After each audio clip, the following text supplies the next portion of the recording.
के चौरी तहसील में और आज राष्ट्रीय पिछड़ा जाति महासंगम का आयोजन किया गया था। इस कार्यक्रम का मुख्य उद्देश्य क्या था और इस कार्यक्रम को आयोजित करने वाले से आज बातचीत करेंगे और उन्हें बताएंगे कि आखिर इस कार्यक्रम के द्वारा पिछड़ी जाति के जो लोग हैं उनको एकजुट करके एक मंच पर लाने का प्रक्रिया था। आखिर क्या वजह है कि आज पिछड़ी जाति को एकजुट करने की जरूरत है और SC ST OBC के लोगों को एक साथ एक मंच पर लाने, क्या ये आगे चलकर किसी राजनीतिक समीकरण को आगे बढ़ावा देंगे या फिर एक संगठन के माध्यम से लोगों को आगे तरफ ले जाएंगे? आइए हम बात करते हैं हमारे साथ। देखिए, जो आज का कार्यक्रम आयोजित हुआ, आज ऐतिहासिक कार्यक्रम ये हुआ।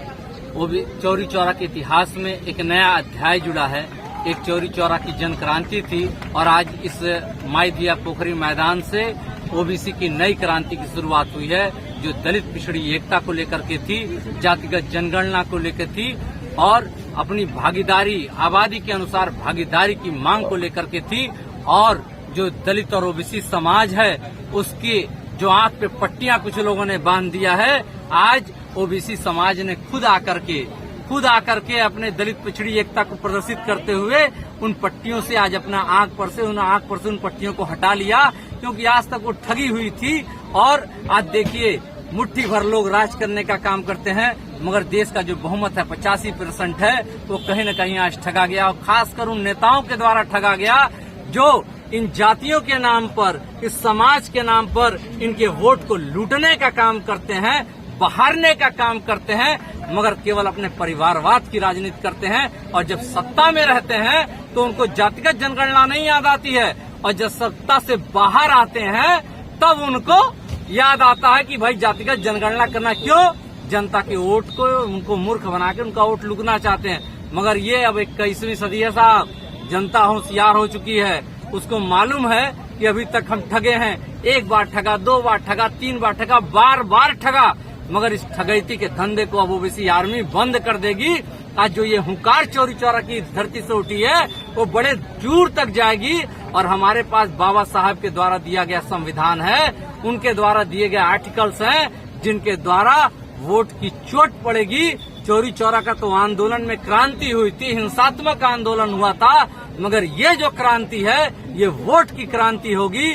और जैसा कि आप लोगों ने देखा, जन सैलाब उबड़ा था, आज तक चौरी चौरा में इतनी बड़ी भीड़, चाहे वो मुख्यमंत्री का कार्यक्रम हो, प्रधानमंत्री का कार्यक्रम हो, आज ये स्वयं से आई हुई भीड़ थी। आज लोगों ने, दलित और पिछड़े लोगों ने दिखा दिया कि हम 85% लोग अगर एकजुट हो गए तो सबकी हवा निकल सकती है। हमारा किसी से विद्वेष नहीं है, पूरे हिंदुस्तानी के हिंदुस्तानी हमारा भाई बहन है, मगर हम बस इतना कहना चाहते हैं कि हमारे साथ भी न्याय हो। हम न्याय की मांग के लिए आज यह OBC महासंगम का आयोजन हुआ है। सर, जातिगत गणना होनी चाहिए, एकदम होनी चाहिए। बिहार में हो गया, मगर यहाँ देखिए इतनी बेशर्म सरकारी इससे पहले थी। बेशर्म मैं शब्द का यूज कर रहा हूँ कि आज वो सरकार में नहीं हो, बेशर्मी के साथ जनता के बीच जातिगत जनगणना की मांग कराने के लिए जा रहे हैं। हम उनसे पूछना चाहते हैं, आप सत्ता की जब मलाई चाट रहे थे, आपके हाथ में पावर थी, तो आपने क्यों नहीं किया जातिगत जनगणना? आज बिहार इसका प्रत्यक्ष उदाहरण है। बिहार सरकार ने लड़ाई लड़ते हुए मजबूती के साथ जातिगत जनगणना कराने का काम किया, ठीक है। और आज OBC आर्मी ने भी यही काम किया है। 7 अगस्त को हमारी सुनवाई थी इलाहाबाद हाई कोर्ट में, हमने याचिका दाखिल किया था, हमारी याचिका बहस हुई और कोर्ट ने, इलाहाबाद न्यायालय ने उत्तर प्रदेश सरकार को नोटिस जा दिया कि आप जातिगत जनगणना के ऊपर आप 4 हफ्तों में जवाब दो। मगर देखिए, इतनी बेशर्म सरकारें हैं, जनता का वोट लूटती हैं, उनके वोट से सरकार बनाती हैं, लोग मुख्यमंत्री बनते हैं, प्रधानमंत्री बनते हैं, वादा करते हैं, मगर 2 किलो अनाज पे निपटा देते हैं जनता को। तो ये चीजें अब बर्दाश्त नहीं की जाएंगी। सर, कहा जाता है जिसकी जितने हिस्सेदारी उसकी उतनी भागीदारी। सर, इस पे क्या लोकसभा चुनाव में देखने को मिलेगा? आप लोगों को वो सीट मिल पाएंगे? जिसकी जितनी आबादी उसकी उतनी भागीदारी। अच्छा, ये बताइए कि भाई ये बहुमत का राज्य है ना, संविधान का राज्य है ना, और संविधान के राज्य में क्या होता है, जिसको सबसे अधिक वोट मिलता है वही विधायक बनता है, वही MP बनता है, वही प्रधान मिलता है। तो अगर बहुमत हमारा है तो हमको हक हिस्सा क्यों नहीं मिल रहा है?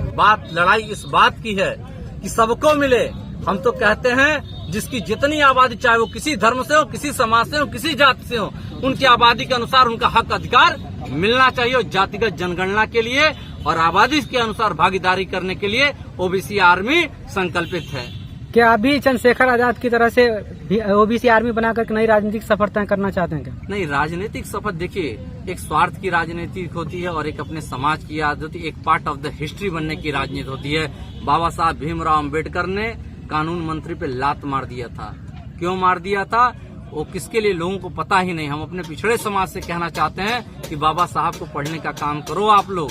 दलितों के लिए उन्होंने इस्तीफा नहीं दिया था, उन्होंने पिछड़ों के लिए इस्तीफा दिया था। जो आर्टिकल 340 है उसके पूर्ण रूप से पालन कराने के लिए, और जो जहां तक राजनीति की बात हो रही है, चंद्रशेखर अपना काम कर रहे हैं, ओबीसी आर्मी अपना काम कर रही है। देश में चाहे पूरे हिंदुस्तान में अब ओबीसी के लोगों को जगने की जरूरत है, ओबीसी SC ST के लोगों को जगने की जरूरत है, क्योंकि जो वर्तमान सरकार है वो चाहती है कि आरक्षण खत्म कर दे, क्योंकि सारे चीज का निजीकरण किया जा रहा है। आप देख रहे हैं कि जो बार बार पूछते हैं कि 70 साल में क्या हुआ, वो 70 साल में जो काम हुआ है उसी सरकारी संस्थाओं को बेचने का काम कर रहे हैं, और पूछते हैं कि 70 साल में क्या हुआ। अरे यार, जब देश आजाद हुआ तो हमारे देश का बजट कितना था बताओ जरा। आप कहते हो कि 70 साल में क्या हुआ।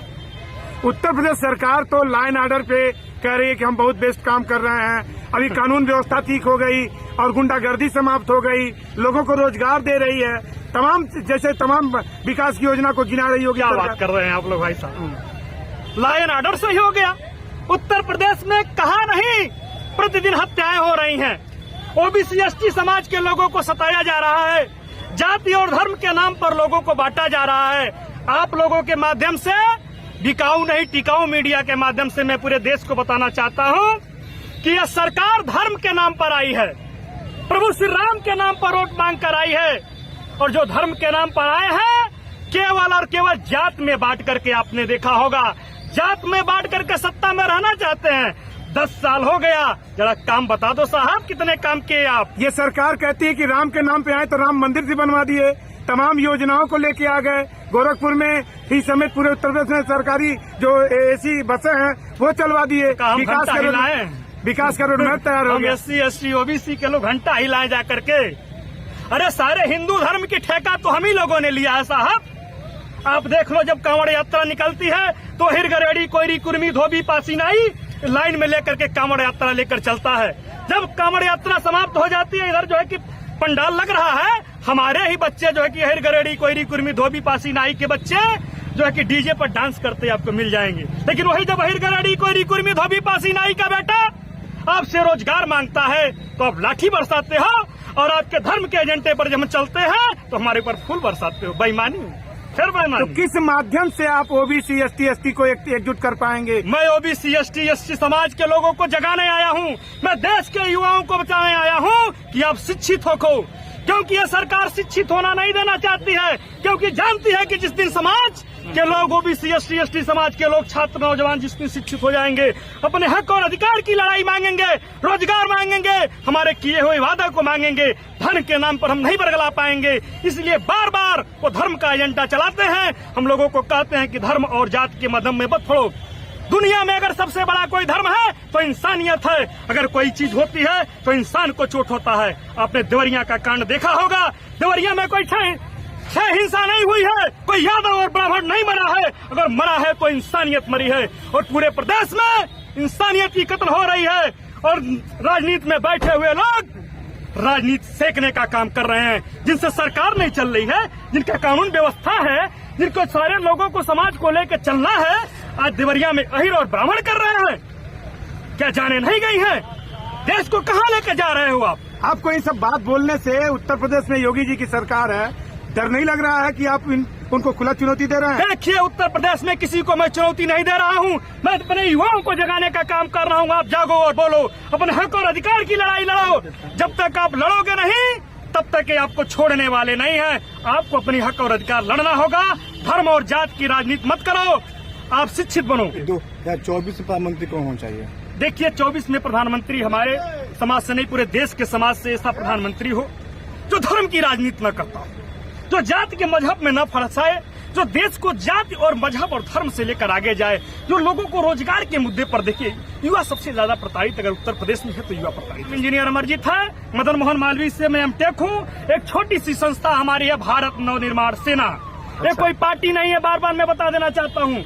मैं किसी जात धर्म की पार्टी नहीं, एक छोटा सा संगठन है। वह संगठन देश के युवाओं के लिए मैं काम करने के लिए जोड़ रहा हूँ।